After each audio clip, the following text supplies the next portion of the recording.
Hey everybody, thank you Danielle, and thank you everybody for joining us today. I've seen people from Japan, Virginia, etc. It is an honor and a privilege to be kicking this call off, and you're probably wondering, is he going to a officer and a gentleman movie party? Actually, no. My nephew is actually enlisting in the Navy today, and I get to swear him in right after this call. So this is definitely a honorable day for me because not only do I get to introduce one of my favorite people in the whole world, Mr. Flo Groberg, but I also get to swear my nephew into the Navy. So without further ado, I'm going to go ahead and introduce our speaker. Celebrated military hero Florent Flo Groberg was on his second deployment to Afghanistan in August of 2012 when he demonstrated ultimate selflessness by tackling a suicide bomber, saving countless lives. Florent's bravery and actions earned him the Medal of Honor, the nation's top award for valor in combat, bestowed by President Obama in November of 2015. Armed with valuable life lessons on overcoming adversity and powerful insight on leadership, teamwork, and sacrifice, Florent reveals how experiences and people throughout his life influenced his heroic decision on that fateful day. Today, as Director of Veterans Outreach at Boeing and LinkedIn's Veterans Program spokesperson, he is a powerful and prominent advocate for veteran issues. Florent's new book, 8 Seconds of Courage, reveals lessons he's learned on leadership, teamwork, and overcoming adversity on the battlefield and their direct application and connection to executive managers and businesses situations. So please join me in welcoming my friend, Flo Groberg. Before tonight, only 9 living veterans from our nation's longest war had received the Medal of Honor. That number rose to 10 today in a moving ceremony at the White House. He showed his guts, he showed his training, how he put it all on the line for his teammates. My next guest just received the Congressional Medal of Honor from President Obama. It's the country's highest honor for battlefield bravery. Please welcome Army Captain Florent Groberg. August 8th, 2012 was the worst day of my life. We were in northeast Afghanistan in the Kunar province in a city called Sadabad. 750 meters into a 1,100 meter movement when those 2 motorcycles came at us. In the meantime, that guy is in a building. He's using that diversion to come out. Then, out of nowhere, a third man walked backwards toward the formation. Cuts through towards us, so that's when I left my position. Sergeant Mahoney followed me, and you just react. That man never looked at me. Took my rifle, hit him as hard as I could, and I grabbed him by the chest.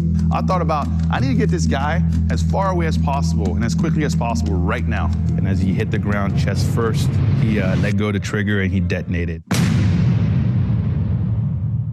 Groberg was seriously wounded. After 3 years of rehab and 33 surgeries, he's back on his feet. Boo-hoo, got a bad leg. Are you kidding? I remember telling myself, Flo, this is Walter Reed. What happened to you is nothing, but I need to go out there and do something every single day of my life. I just hope that I make the right turns and I keep going forward and I get more opportunities to influence others and I get more opportunities to be influenced by others. So there's very few people in this world whose actions speak everything about their character and their soul. Florent is one of them. Earn the right to still be on this earth. Be blessed for the opportunity that you get now to spend your Christmases, your Thanksgivings with your family. Never forget the men who didn't come home, the true heroes, and go out there and make something yourself that's positive for our community and our world. That's an American we can all be grateful for. That's why we honor Captain Florent Groberg today. It's a huge honor to be a part of this event. Every time the USO, calls me, and then you add in my good friend Brian. I was going to make fun of him, but unfortunately, I can't because it's such a worthy cause for him to wear his uniform. Even though everything in me as an Army guy wanted to, throw out a few jokes, I will restrain. But it's huge. It's an honor, really an honor to be able to come out here and have a conversation with everyone from across the world. I know we have people from Japan, we have people from all over the United States, all around the world. And so I just want to say I feel blessed, the fact that you're here during your busy time, and specifically with everything that's going on, to come and listen to me talk for a little bit and and hopefully I get an opportunity to answer some of your questions. But, you know, the video was going to show you sort of the background on August 8, 2012, and that was my second tour in Afghanistan. So I was an Army captain, infantryman, Ranger qualified, joined in 2008. And the main reason why I joined the Army is because I've had sort of a personal battle against terrorism since I was a young boy.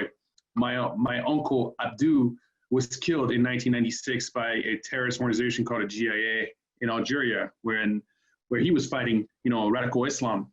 And as a Muslim, you know, he taught me a big lesson, which is sometimes you just got to go out there and you know, put your mindset, your heart, everything about you, and put your life on the line to fight for something that is, you know, worth. And in this case for him, he was Muslim and he was an imam. He was 22 years old when he was killed, and you know, he put his life on the line to fight for what he believed in. And it's been something that, you know, I took from a lot as a young man. I was 12 years old, and that changed my life. He was someone that I admired, someone that I loved, someone that I wanted to emulate. I always wanted to be around when I was young. And the fact that such an evil took him away, I couldn't understand it. But I grew up like we all do, and through my, you know, small experiences that I had in high school, the rest of middle school and high school, going into college, I started to put together, you know, the situation I have in my uncle. But before I had the opportunity to truly understand it and grasp it about what the reality in the world was of evil, 9/11 happened. And that was the catalyst for me. I'd just been naturalized as a US citizen 5 months prior. So here I am in my new country, you know, where I'm given all these opportunities to be successful. I'm in college, I'm running track for University of Maryland, and these same group of individuals with this evil mindset decided to come attack my country. And so all those feelings, all that pain, all that anger, or frustration, whatever you want to put it or call it, you know, that came back. And I wanted to do everything that I could in my power to be part of the solution. So that path led me to joining the Army. It took a little bit longer than I expected. I had to renounce my French citizenship. And so, you know, I had to do different things. So that was sort of a step in terms of adversity for me. It's the fact that I had to wait 18 months without knowing, honestly, when I would be receiving a specific letter letting me know that I was no longer French so that I could join the Army as an officer. And so I waited. You know, over 18 months, I learned a little thing called patience. I definitely learned what frustration was all about. You go through some very different types of emotional feelings, right? Because at first, the first couple of months, you're just fired up because you know this letter is going to be coming. So you just check the mailbox. Then after month 2, 3, you start going to mailbox, a little worried. After 6, 7 months, you're pissed off at this point. And then finally, you wait a few more months, and the letter came. And when the letter came, I will never forget. It was sort of I didn't expect it to come that day. I opened up the mailbox, got it, and I looked at, you know, the letterhead, and I just started thinking to myself, oh my God, this is it. And you know, it was just a very simple paragraph, 3 lines, and yeah, your renunciation of your French citizenship is accepted, and you get to move on.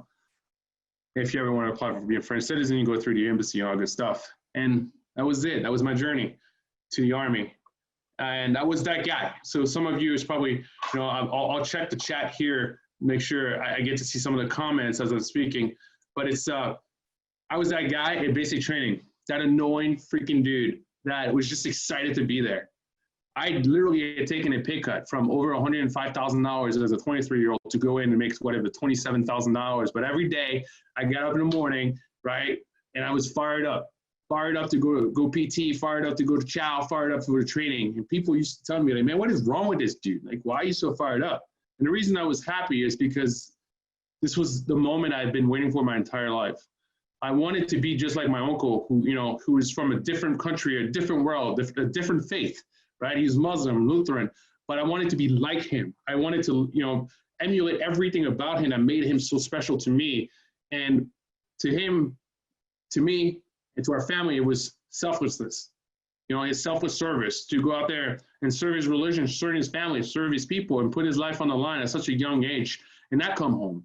And that's something that I really took to heart. And here I was every morning I got to put on the uniform of, you know, millions of men and women prior to me who have put their lives on the line to make sure that I got to be in this position, live in a free world, live in a world with opportunity. And now someone gave me the privilege and the honor, the humble honor, to go out there and fight for those rights and to make sure I earn the right to call myself an American. So that's why I joined the Army. It was, you know, amazing. Now, let's be honest, there are a lot of frustrating days where you just start looking around, you're asking yourself, I must be really out of my mind to be a part of, to want to be a part of this organization. But really, that just lasts a few minutes. And then you start thinking about, my gosh, I mean, here I was, again, amongst some of the best men and women in the world, you know, doing something that I truly loved and being paid for it. This was amazing. And then came deployments. And I will never forget the first time I ever felt fear, and God's honest fear. And that was when I arrived in Afghanistan in December of 2009. And I was at Fob Joyce, and they told me that I was going to take over Dagger 4th Platoon, and I would be in charge of 24 men. And I was a brand new butter bar. I mean, you're talking about, I graduated from OCS in December of 2008. I got out of Ranger School. I did 12-month training, but I went to Ranger School, got out of Ranger School at the end of October, and here I was in early December, end November, early December in Afghanistan. No experience, never been in combat. And they told me that I would take over this platoon. And I remember walking out of that meeting with the Lieutenant Colonel Brian Pearl, and thinking to myself, I don't know if I'm ready. I really got scared. I got scared because now I understood that when I met that platoon and I took over the reins of that platoon, I was responsible for their lives. The decisions that I made as an officer would potentially lead to success or failure, and that failure and even success could lead to someone losing their lives on my watch. And for a few seconds there, I really doubted myself. And so I did the one thing that I've done my entire life when things really get tough, is I pick up the phone and I call my father. And I asked him, you know, for a little guidance. And the guidance was, what do I do? How do I talk to them? How do I get this feeling out of me? Help me be confident again. It's the first time in my life, you know, that I really felt scared. And his response was priceless. Told me to shut up and stop being weak. And told me, go find your most senior NCO and just go talk to him like a man. Let him know that you're here to learn, but you're also here to lead. And don't ever call me with this weakness again. And he hung up on me. Yeah, that was my father right there. Here I am in Afghanistan, you know, waited probably 45 minutes because there was a heck of a line to go talk to my dad. Thank you, by the way, to the USO for, you know, providing us with, you know, opportunity to make those calls and the center. And my dad just hangs up on me. But I took that to heart, and that's what I did. When I arrived my platoon at Cop Honecker Miracle the following day, I went up to my number 2, and I was Sergeant First Class Corey Staley, and I went to him and I said, listen, my name is Lieutenant Groberg. He laughed at me and looked at me. Actually, he didn't laugh. That's not true. He didn't laugh, but he looked at me and said, I can read your name tag. So that was a good start. But I went into it right away and I said, listen, Sergeant, here's the situation. I come here as a man. I take my pride, my ego, and my rank, and I'm putting everything to the side. Man to man, I'm asking you to guide me, mentor me, and teach me how to be the most effective leader in this platoon. Because the only thing that matters to me is accomplishing a mission, but really bringing our men home, all of them, alive. And I need you, with all your experience, to help me be the most effective leader. And I think that was an interesting way for him to have his first conversation with a new lieutenant. You know, he had been in the Army for over 12, 13 years, and so he'd had plenty of lieutenants run through his time. And the fact that I think the fact that I talked to him like a man, but also showed a little bit of vulnerability without appearing weak, that made him want to help me, in essence. And I think he understood from that point that I was really there to take care of the team and to make sure that I was, the most effective person in the job to do so, and that I would be willing to listen, and not everything was going to be my way or the highway. I'm telling you this because all these experiences, this mindset, that conversation I had with my dad, that has made a tremendous impact in my life that has led me to where I am today. Because of that simple, specific conversation I had with Corey, because I went up and talked to him, even though I was his boss, right? But because I was honest and I was transparent and I actually cared, he looked at me in a very different way. And now when you talk about, first impressions, matter. That was a first impression. And I knew out of all people, not Lieutenant Colonel Pearl, not the Sergeant Major, not my CO, him, specifically him, my platoon sergeant, as a brand new lieutenant, I needed to make the right impression. And it worked. He told me to shut up for the next 7 days. And I would go on, would go out on patrol starting this evening, and, we'd get hit. And he asked me to just watch the way the platoon reacted to contact, the way they communicated internally, the way they communicated back to base, the way they call for fire, all that good stuff. He said, learn everything that you can by being observant. And then at the end, we'll go through, the historical battles we've had over the course of that tour, because I came in the middle of a tour. You'll get to meet all the elders in your 7 villages that you're going to own, but also you get to meet the men, and you get to figure out, who they are, why they joined the Army, where they come from, and all that good stuff. But then he, of course, made a recommendation not to get too close to him. And we went on. I brought everyone home that tour because of him, because of Sergeant DeMint, because of Sergeant Wade, because of Sergeant Richardson, because of my team, right? It was the greatest time I've ever had in my life in any profession, because though we faced a very difficult enemy over incredibly difficult terrain over the course of many months, we believed in each other, we trusted each other, and we loved each other so much, even though we disagreed a lot, but we were willing to die for each other. And we had nothing else to do but to be there for each other. And so that, to me, that changed my life. And I came back from that deployment the most excited and happiest person in the world, because all my men were coming home to their families, but also because I'd been through something that I would never even be able to replicate, no matter how many deployments after that. This was, to me, it's so intimate and so important because it challenged me in every possible way. It taught me about fear, taught me how to overcome fear, also taught me about humility. It taught me about transparency, taught me about vulnerability. It taught me about sacrifice.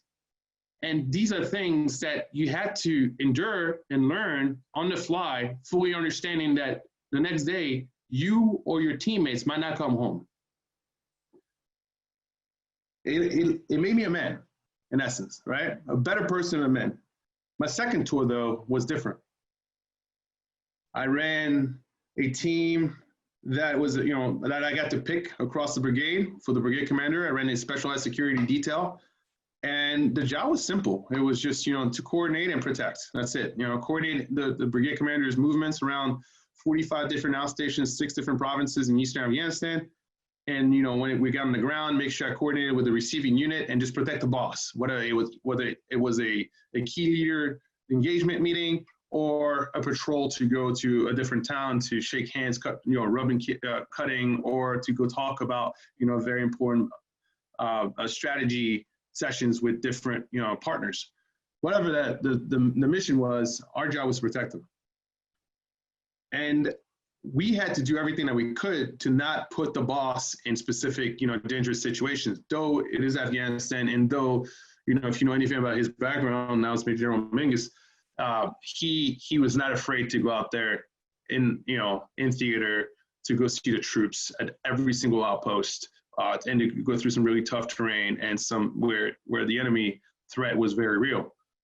And so it was an unbelievable job, because in that job I got to see the Army, but really war, in a very different perspective. As a young captain, I got to see the decision-making process behind all those big strategies. Well, that when I was a lieutenant, I used to think to myself, these people are crazy. They have no idea what's going on out here, and they're making all these big decisions out there at headquarters, and they don't know what we're going through. It did. I just, didn't think wide enough at the time. I was very siloed into my little environment. And so it was unbelievable. But then on August 8, 2012, things changed. On a routine patrol in eastern Afghanistan in Kunar province in Asadabad, a patrol we'd done multiple times over the course of the deployment, we were going to attend a security meeting. And we were targeted by 2 suicide bombers. And that's when things changed for me. See, I had a plan. I had a plan that tour that I would be going to, the captain's career course and then, go to the Ranger Battalion. And I knew what my 2, 5, and 10-year plan were. I wanted to do a career in the military, but also I had a 50-meter target in front of me, and that target was best Ranger competition. And so I'll never forget on August 5th, and I don't think I've ever actually told this in any type of events or speaking opportunities or just, my friends. But on August 5th, we did a big test. We did a 2-mile that I ran in 10:05. Yeah, that's right. That's how fast I used to run. I was an 8:54 2-mile in college. I ran track. I'll never forget that day. I benched 270. I squatted 400. I deadlifted 405. We had done a rock march around Jalalabad's airfield and a 12-miler, and I did just over a couple hours, and at 205, I think. It was hot. Start at 4 a.m. I was in the best shape of my life because the entire tour, outside of when we were in patrolling or we were in protecting the boss, we were working out because we wanted to be good. We wanted to go out there and represent our unit at the best Ranger competition. And so I was in the best shape of my life. And I had no idea that 4 days later, I would be spending the next 4 months of my life, 4 to 5 months of my life in a hospital bed. Life is not fair. Nothing about life is fair. What I've learned over the course of the last 8 years is that life is all about challenges. It's about overcoming adversity. Life is about humbling you. When everything is going well and you think nothing can go wrong, it figures out a way to make things go wrong. When you think you're on top of the world, sometimes it knocks you back down just to teach you a lesson. That hard work means something, but most importantly, that we need to learn how to appreciate the good moments, not take them for granted. See, I was on top of the world. I had been selected for this great position. I had, my future in the Army was solidified, at least for the next couple of years. I was on track. I had, I was great ratings, great friends, athletic, all that good stuff was going well. And then war happened. And I woke up with missing a piece of my leg, but most importantly, missing a piece of my heart. When I woke up and I realized that Command Sergeant Major Griffin, Major Gray, Major Kennedy, and Reggae were gone. See, it took 8 seconds. 8 seconds to take almost 30 years of life and turn it upside down. It took 8 seconds to take 4 incredible Americans away from their families forever. It took 8 seconds for the enemy to really knock me down and almost completely destroy me. It didn't matter if it was best Ranger competition. It didn't matter if I was a Division I athlete. It didn't matter that I didn't speak English when I came to this country. I was 12 and I got to learn it, being honors English. Nothing mattered. What mattered was the fact that in that moment, I was defeated. But reality was, even though I was personally defeated, well, I felt like I was defeated, the people around me, my supporting network, my military friends, my military family, my brothers and sisters, they got back up. They dragged me off that battlefield. Specialist Balarama, my 22-year-old medic, saved my life. He's got a torn MCL, PCL, ACL. He's got a severe concussion, and he's over here smacking me, making sure that I don't go to sleep. I'm begging him for water, and he's telling me I can't give you water because you're about to go to surgery. We're going to get you in that truck, and we're going to take you to, to go meet with the docs, and they're going to operate on you. So I can't give you that water. And Sergeant Brink, Sergeant First Class Brink, going out there and he cordoned the whole area, and he started helping Secor and marking us because we had lost 4 great Americans, and we had another almost 14, 15 severely injured. It taught me, I felt pain that day, pain that I never felt before. And then that pain got bigger and bigger and bigger and bigger over the course of the next couple of months. When I was at Walter Reed recovering, I remember just looking at the mirror and being just disgusted with the person in that mirror. I remember at night when the demons used to come out and play. See, I was on ketamine, oxys, morphine, all that good stuff for the pain and different things. IV Benadryl, they had to inject IV Benadryl for almost a month so I could go to sleep at night because I couldn't stop itching because I was allergic to all the medicine. And then I became addicted to IV Benadryl. But the reality, I'm telling you all this because I want to paint a picture of where I was. I was at a point of suicide.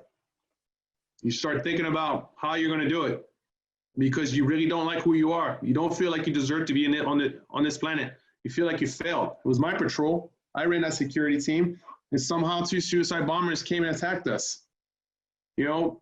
People now tell you like, hey, you're a Medal of Honor recipient because you went and tackled one of them.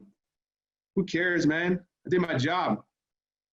That's what you do. I was the closest to him. Mahoney followed me. Secor, Balderrama, Ochart, all those guys, they were there. They did their part.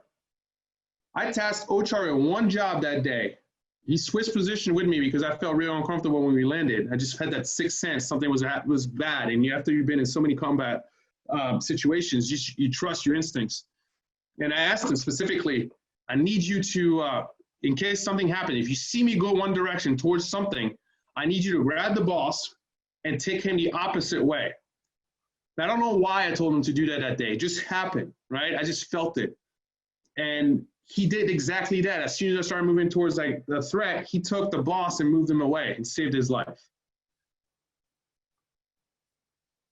That day changed me forever because even though I was knocked down, even though I almost quit on myself, it taught me the power of our military. It taught me the power of our friendship and the love that we have in the military. It taught me the importance and why we're so different than everybody else, than every other profession. Yes, I'm talking about even police officers, even firefighters.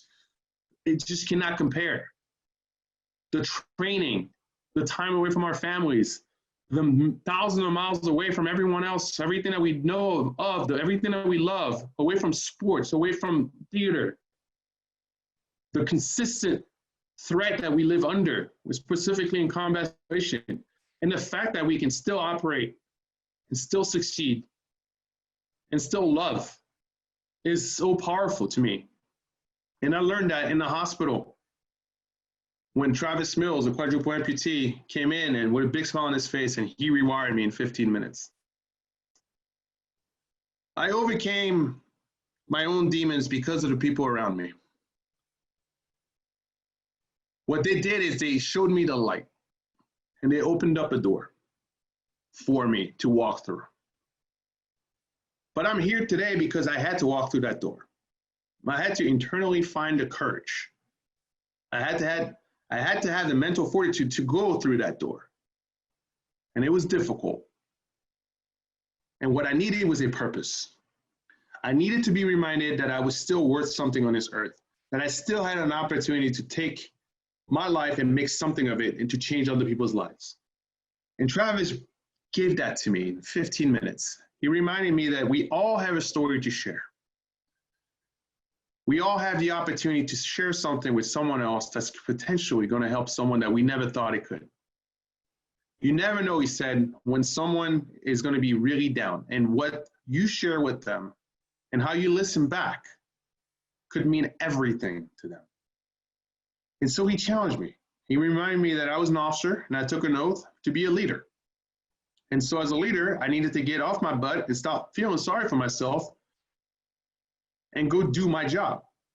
But then as a human being, I had to learn how to forgive myself. And I also had to learn how to understand that war is war and there's no goodness in it. It's ugly for a specific reason. That's why we don't want it. That's why people don't want to go to war. And that's why it's so important to recognize the folks, the men and women and their families who elect to serve, who have been chosen to serve for us, past and the present, and then in the future. And just like that, in 8 seconds, my life changed. I went to the hospital and I had to go through this entire incredibly difficult episode. But look at me today. I'm here. I'm in my house, quarantined just like many of you are, talking to you through the system, but I have a smile on my face. Why? Because those lessons that I learned in the military and over the course of the following years have made me understand that adversity is not an enemy.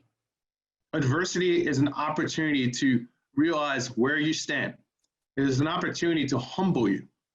It's also a challenge to see what you can endure and what you can accomplish and what you can overcome.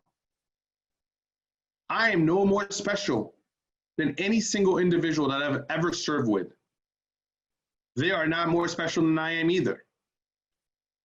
The only success I've ever had in my life has happened only with other people around me. It felt really uncomfortable to receive the medal because I never thought of myself as a special individual. I always thought of myself as a member of a team.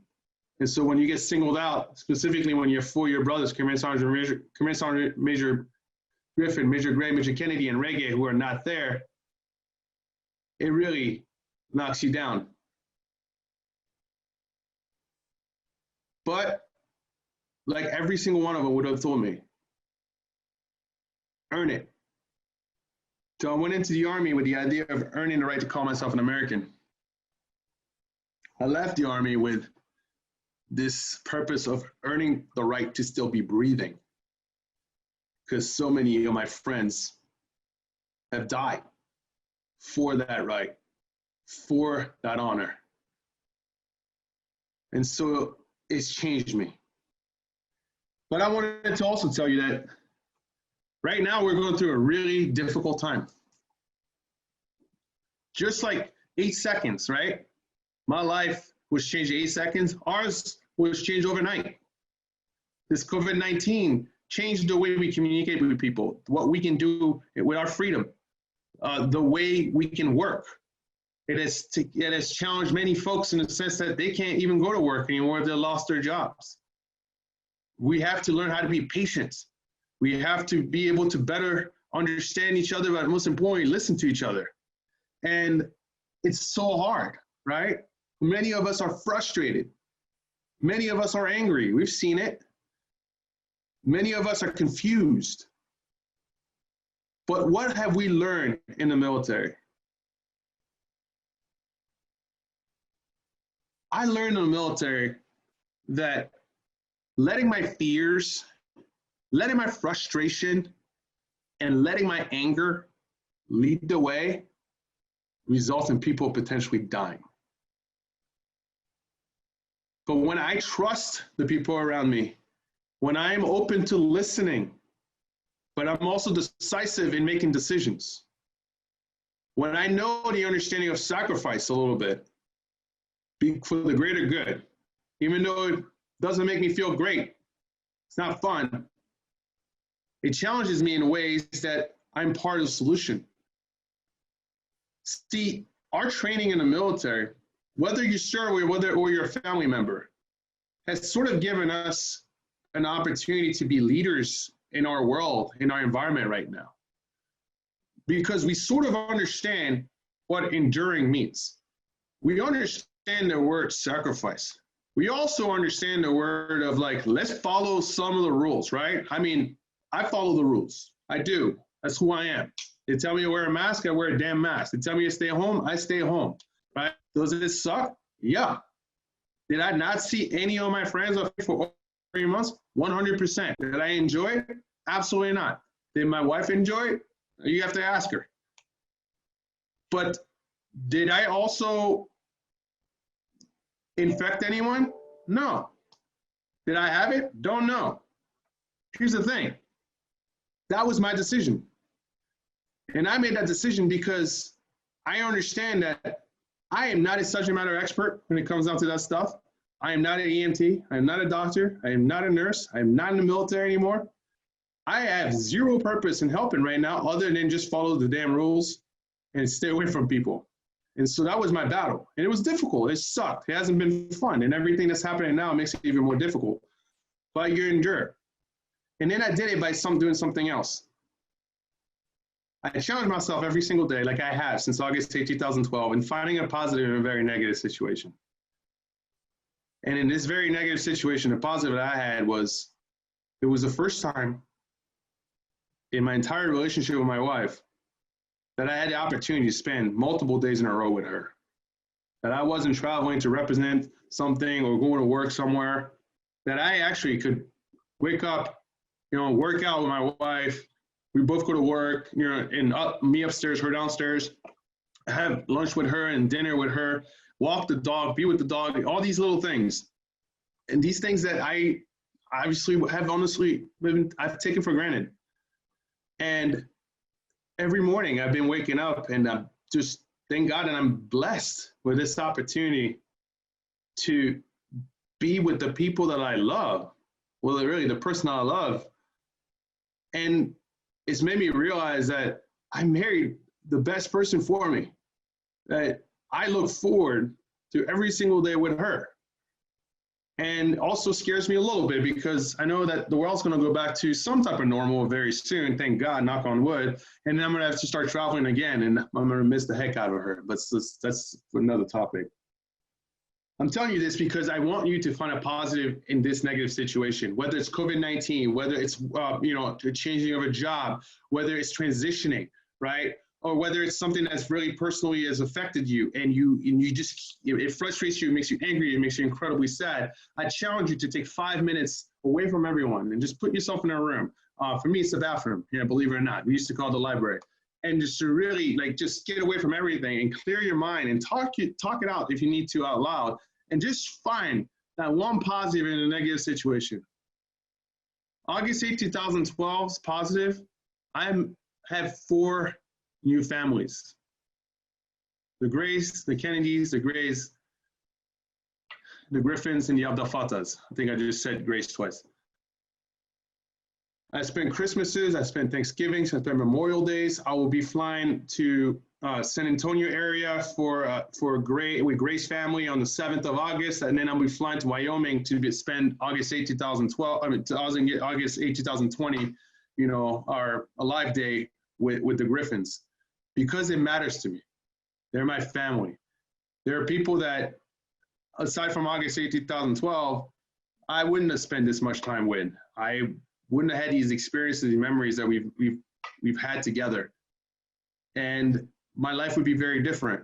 Now, I would 100% trade all that to have my friends back. Well, a million times in a million, I would give this medal and any of this stuff back 100%.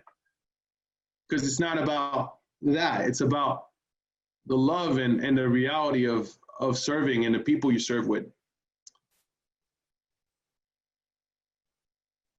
I look forward to adversity now because it humbles me. It challenges me. It keeps me on my toes. It reminds me that we're all humans and we all fail, but we're different as people, as Americans, and most importantly, as service members or veterans, and as a family, is that when adversity knocks us down, we get back up. We learn from it, we get better from it, and we drive on. So to the Taliban, Connie Network specifically, I killed my 4 friends and took a chunk of my leg and my hearing, and took away my career. You didn't take my heart. You sure as hell didn't take my soul. You made me a more determined person, a stronger person. And I'll make sure that for the rest of my life, I get to earn the right to call myself an American. I get the right to call myself an American because I served with the best of the best. And most importantly, I get to earn the right to still be breathing because I made something of myself that I never thought I could. So I wanted to share this with y'all. And then this is so freaking odd, I'll be honest with y'all. I am looking at this entire time I've been speaking, I've been looking at you, Danielle, Harrow, yeah, believe it or not, because I didn't want to mess with the screen and screw everything up. So literally there's, 80, 100 plus. So how many people out here? You've been the person I've been staring at. And then I can see myself talking in the corner of my eye. So it's really weird. But I hope that this meant something to you. And I hope that you get a little bit something out of it. Listen, I'll be honest. I'll be the first one to tell you. And you should do this with every single individual that you serve with, you live with, family, friends, leaders. They have a story to share. Listen to them. But that doesn't mean that that story also 100% fits you, right? Be yourself. Learn what you can from it. But then again, turn around and teach others. I wrote this beautiful little thing. I hope you can read it. This is how cool I am, right? I don't think you read it. But anyway, so thank you to every single one of you. You make a difference. Share, please share. I wrote this because you're all here listening to my story, but man, I want to listen to your story. I want to learn from you. I have so much to learn from so many different people. Every single one of you has something that is important, that is very unique to yourselves, that can be something of a change maker for others. And so it's really important that we go out there and share our stories, especially when we're hurting. My goodness, when you got pain, I'm going to give you my secret. My pain that I felt for so many years started disappearing when I opened up. I couldn't sleep for 2 years. Could not. I was on Ambien, and I was seeing little people. I was buying stuff on infomercials that I didn't even know I bought because it's a stupid thing. And I was very sad and depressed and angry. But when I opened up, when I met my wife and I shared with her, when I started having conversations with other veterans, and I started talking to my mentors, everything started to just flow out of me. Can't believe I just said flow when my name is Flo. Anyway, you guys get it. And it made such a huge difference. It sort of rewired me, just like Travis had in November 2012, and allowed me to be so more cognizant of my environment and what I needed to do. So I went into it again, but I had some questions. I know I got some questions, so I'm reading some of the questions. And the one question I got was, so I'm reading right here from Jen from Virginia. What's up, Jen? What was your motivation for writing the book? How has writing and publishing a book impacted your life? The last thing I ever wanted to do was write a book. So that was step one. Step two was Tom Saleo, co-author, and he came into our lives, Carson and I's lives, and he asked me if I was interested in writing a book, which I immediately responded with, I am not. And then he told me, what about telling us the story about what you did to come as, how you came into this country as an immigrant, the challenge that you faced, but most importantly, you get to talk about your friends and, that you served with, that came home, and the ones that didn't come home. So I thought long and hard about it.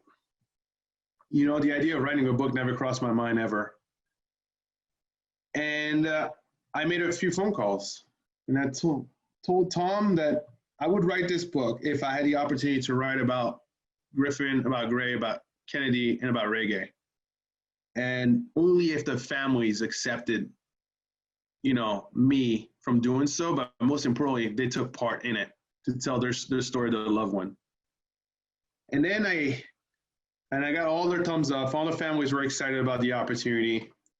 And then I said, I want the funds to be, any royalties, anything that's made, to go towards the kids.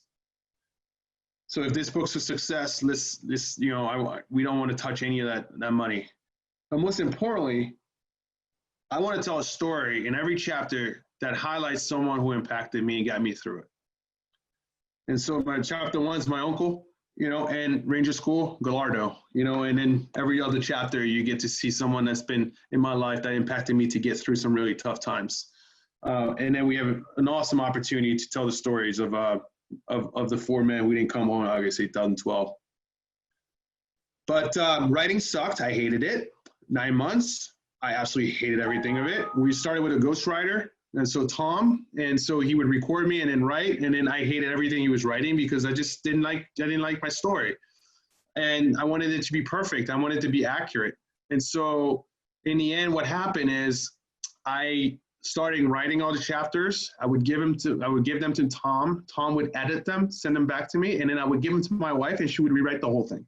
So I wrote the book. She really wrote the book. Okay, but we're not going to tell anyone that. So she's just a brilliant writer, but we had an opportunity to do a pretty good job. I'm very proud of it. I'm just proud of the way it represents the people in my lives who made a difference. So it's not a story it's a story about me, but it's really not about me. It's about the way I see it. It's about the people who impacted me to be who I am today. And that's a big deal for me. Now I got another one. Christopher from Japan. I don't even know there are people here. What if I'm talking to myself the entire time? I probably am talking to myself. That's no problem. Christopher from Japan. How do you handle the inner critic? How do you deal with self-doubt? Oh, man, what a good question. Whew, all fired up. I feel like I'm in a ring with Mike Tyson here. How do I deal with my inner critic? I am such a doubter of myself. It's unreal. I always want to be perfect. And when I let myself fall down that rabbit hole of wanting to be perfect, I fail. I'm serious. But when I just trust my training, trust my experiences, trust the people around me, and just make a decision and live with it, I usually do pretty good. And so there's so many ways. Like, for example, when I went to Boeing, when I was in the Army, I remember being my first tour, and in Afghanistan, Cop Hunter Miracle, and as a lieutenant, I always gave my soldiers priority over the internet and the phones. And we only had 3 computers and 1 phone. So you didn't get to use it often. But, occasionally I'd get the opportunity to use it, 1 o'clock in the morning. And I would go on Facebook, right? And I would just read the comments and see the stories of my friends and how fun they were, all the fun they were having. And people are going to different schools, or people are going to different jobs, and Friday night and all that stuff. And I saw one in particular that really, I don't know why it made such an impact on me, but it was one of my friends who had just received an opportunity to work at Facebook. And I remember thinking to myself, man, he must be so smart. I would never be able to get a job at Facebook or any of these big companies. And so when I transitioned out, and when the doctors told me that my military career was pretty much over, I remember that specific thought. I'm like, oh, well, I'm screwed. What the heck am I going to do now? And I doubted myself. I'm like, I don't bring anything to the table. What are my experiences? Wow, I carried a ruck and we went and fought enemies. And I guess I was in charge of a bunch of dudes, but I mean, how the heck is that transferable to any organizations or any business out there? I didn't go to MIT. I didn't do all that good stuff. And so I was really lost for a few weeks. And I doubted myself. Man, I judged myself. And then my mentors used to come up and be like, you're an idiot. Stop it. Stop. When we started by putting down on a piece of paper everything that I love to do and everything I like to do. And that's how my entire life changed in regards to my profession. And because I had so much doubt in what I could do outside the military. And I felt like I didn't bring anything to the table.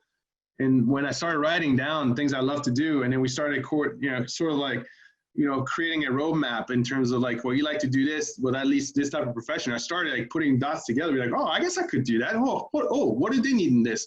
And then my mentors started coming back like, okay, this is what you learn. You know, you're organized, you're a leader, you make decisions, you blah, blah, you know, all that good stuff, you're disciplined. This is how it transfers over to this business. This is how it transfers over to this specific sector. And then next thing you know, I end up at Boeing. I'm the chief of staff for a $65 billion business. I get to sit in there and I change their entire management system model for the company. I'm not an engineer. Nope. Criminal justice major and a master's in management with intelligent policies. Not engineer. But they trusted me. Why? Because I could put a team together. I could create a plan. I could guide it. But also, I knew how to disseminate. You know, officers are really good at disseminating the work and let things sort of like come to fruition and be there when, you know, to put out fires, motivate people that needed to be motivated, trust people in, you know, to do the right work, had trust and confidence in my team, challenge them in ways they didn't think they could be challenged, and then just manage it through. That's what we do. We're doers, but we're also managers, and we're, most important, we're teammates. And I didn't know this back in 2012.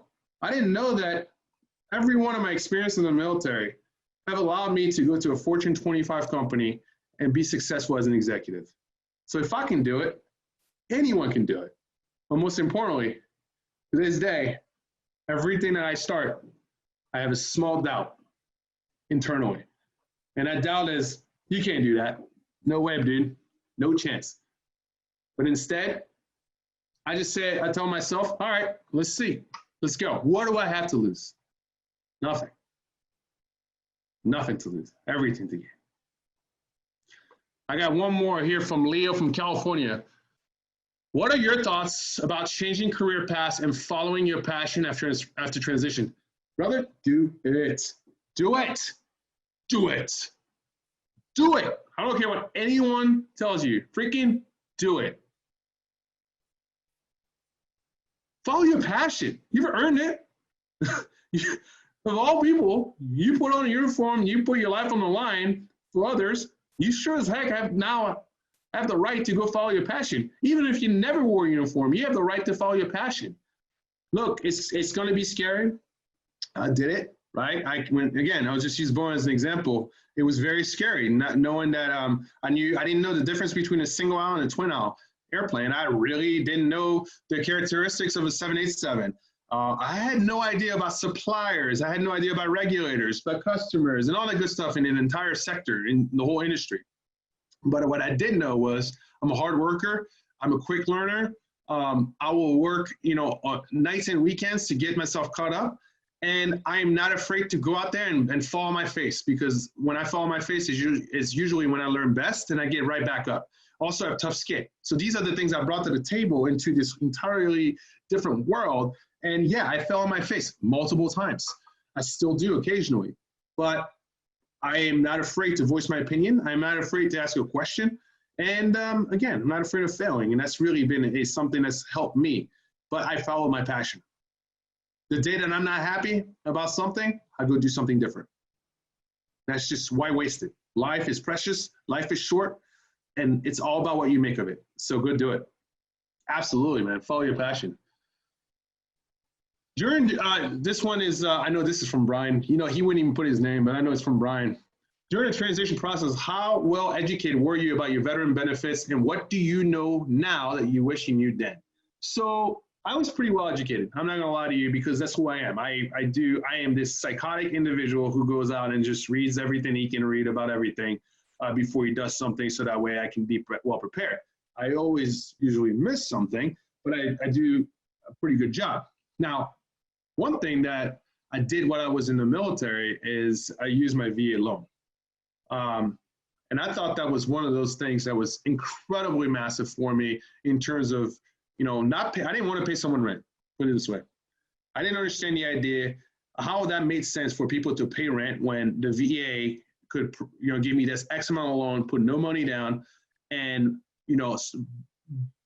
pay myself in essence going forward. And then I brought all my teammates to come in my house, so they paid me rent, aka paid my mortgage. I was getting my BAH. I was just making more money. In the end, I had a house for, over the last 10 years that I sold, made a big profit, and then put that money to buy myself a different home, the home that I'm in today. And so that was a huge benefit. And what I want to say to all of you here who are thinking that in this day and age, in this time, with everything that's going on and all the fears and the economy not being as great as it could be, and the COVID-19 taking away opportunities and all that good stuff, you can still use your VA loan. Actually, this is the time to do it, right? Interest rates are low. You don't have to put anything down. And they've upped it to $2.5 million, right? That you can use as a loan to go get, you and your family in the perfect situation, right? So you still got to live somewhere. If if you're paying rent, why not pay yourself going forward? So that's just some advice. Otherwise, pay attention to your VA benefits. Really, really go out of your way to understand Medicare and TRICARE. Ask the questions, ask more questions. And when you're done asking those questions, find more questions to ask. That's my recommendation in this case. All right, what else we got here? What advice would you give a service member preparing to transition from active duty? Use the USO Pathfinder program. That's all I have to say. Okay, I'll say a little more. Seriously, prepare yourself. Too often I've seen teammates, friends, former soldiers of mine, or now others who think that the grass is greener on the other side. I'm fed up. I'm ready to go. I got this. I'm just going to go home. I'll go to school, I'll find school. I'll get a job after that. No, you got to plan. I don't know. I never went into battle without, a plan. I had my 5-paragraph op order. Whether it was a small patrol or a big, air assault mission, you always prepared yourself, and you had a plan A, plan B, and a contingency plan. Why can't you do that for your life? I mean, that's even more important, right? It's your career, it's your family. And so you have all these services at your disposal in the military that you can really use. And whether it's in person or virtual, my goodness, man, we are set up for success if you follow the system. I promise you. I promise you. I swear to God, you are set up for success if you follow the system, but you got to start early. I always tell folks, when you start having the idea that you think it's time for you to, to potentially retire or transition, start having those conversations. Go to USO Pathfinder, talk to the USO. They'll give you with a care coordinator that's going to get, support your mindset and support, not mindset, it's going to support what you're thinking about doing and give you some ideas, and also help you pave that route and that roadmap so that you achieve your end state, your end goal successfully. And to me, a perfect world would be an individual that decides, let's say they want to retire or let's say they want to transition. The day that they walk off that base, that DD-214, they know where they're going to go to school, they know where they're going to go to work, they know where they're going to get all the medical care, they know where child care is if they have kids. And they know how they're going to pay their bills, and they're set up for success, right? And they've built a network. That's the most important piece to me, is they built a network that they can rely on when things get tough, right? Whether it's a group of individuals in a specific city that they can connect with, or whether it's an organization, whether it's going to a USO center, whatever it is, that they're set up for success, so that when things get rough, which they will, because that's just the way life is, they have a support system in that specific location, no matter how remote it is, or no matter how remote they are. So that's a way for me to give you somewhat of an advice. Last question, bonus question. If you experience adversity during your military career and your civilian career, how do you get through those challenges, and what guidance and tips do you have for people who find themselves in a challenging situation? Well, I think I gave you all that today. Trust in yourself. Challenge yourself. I promise you, listen to other people and share your story. I get messages all the time from people on Instagram or Facebook, and I can't answer all of them, but I do answer them. And some people are like, my God, I can't believe you answered it. Why? I am no more special than anyone else. Every single one of you has something to teach me. Every single one has an experience that can change my life, that can make me smarter or more intelligent and less ignorant. I'm telling you right now, there's so much about you that you don't know. I don't care if you're 25 years old, I don't care if you're 50 years old. And that's the beauty of life. It's full of adversity so they can humble us and give us an opportunity to reach back up and learn something about ourselves to make us better. I appreciate every single one of you who's been here today to listen to me speak to myself in front of the screen. I hope you got something out of it. And I really, really hope that in the end, in my life, I get the opportunity to really earn it. And so, as a humble teammate of yours, fellow American, friend, you guys are family to me. I don't think you think I'm probably just using these words, but you are. And to all those who put on uniform, thank you for your service. All those who are currently serving, thank you for allowing me to sleep like a free man and sleep like a baby at night because of the men and women who are protecting my freedom, who are protecting me. All those families out there, thank you for all the sacrifices you have made, you continue to make, and you will make in the future. And in these tough days and tough moments, let's remember what our nation stands for. And then I don't care what color you are, what religion you pray in.